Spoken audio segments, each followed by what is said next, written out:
Do you feel like you contribute as part of this like herbal community? Oh yeah, sure. We're actually we see ourselves as a pioneer.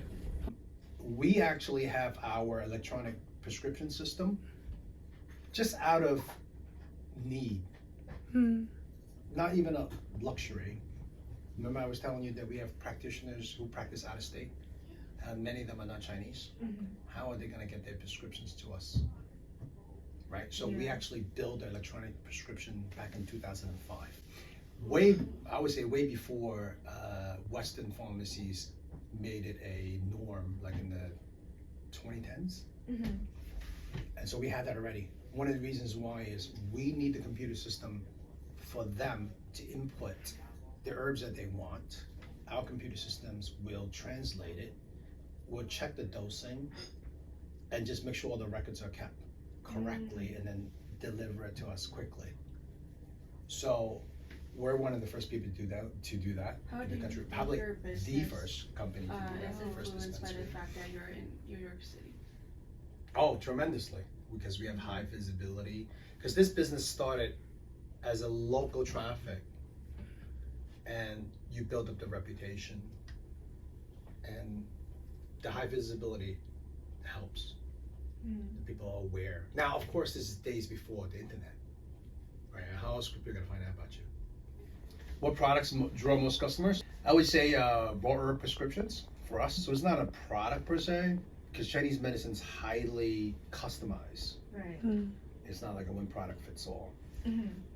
Some people think that it's like there's a lot of over the counter, off the shelf products.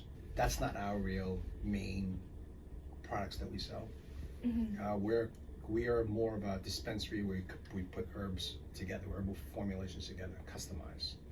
We put them together, we cook them, we pouch them, we send them out, or they order in granules, we encapsulate them, and we ship them out. We noticed like there were a lot of like Western or foreigner customers as well. So is the proportion like about equal? Yeah, so I'm glad you asked that question. But I preach this all the time, is that people have this idea that Chinese medicine is Chinese. Yeah. Now, I guess in its origin it is, but here in the United States, most of the practitioners are not Chinese. It's usually a reflection of the local demographic. I think the national statistics, the last one I saw, is about 20% of Chinese medicine practitioners are Asian.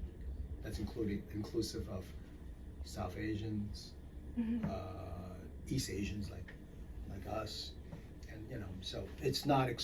You can see it's very diverse. And since you've been here for a long time, is there any significant change to the operation of the store or just in general? Oh yeah. Chinatown got smaller. Oh. It got more dispersed. Chinatown in Manhattan used to be very big, but it got smaller. What happens is all the garment industry, they were just gone, and people couldn't. There's no reason to come into Manhattan. Real estate got expensive, so now then this the beginning of Chinatowns of the outer boroughs, because people stopped moving to the outer boroughs more.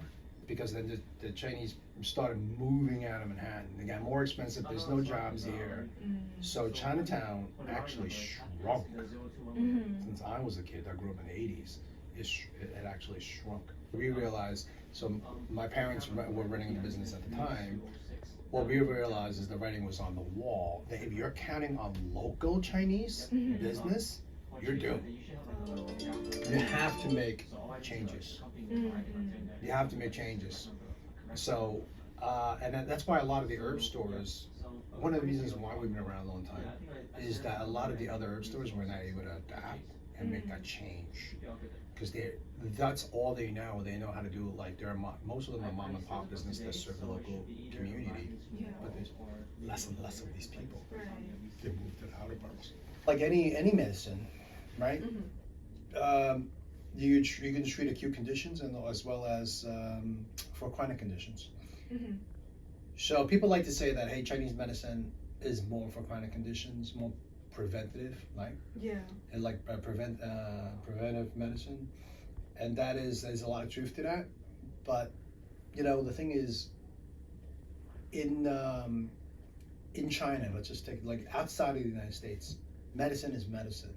If you guys were sick in China, they will give you Western medicine if you need to. That's a cause for, right? If you need antibiotics, they're going to give you antibiotics. And then if let's just say you use headache for example. If you have a headache, you probably take an ibuprofen, right? Like Advil, something like that. Yeah. That takes care of it, right? But if you have headaches repeatedly, then Chinese medicine usually serves better. Not always, because you have to find your tumor. It's different, right? But so Chinese medicine oftentimes rectify the balance of the physiology and optimize your physiology to rectify the problem itself. And we're very good at that. That's one of the strong points of Chinese medicine. In Western medicine, we're really, really good at controlling symptoms, but not so much finding out what's the cause.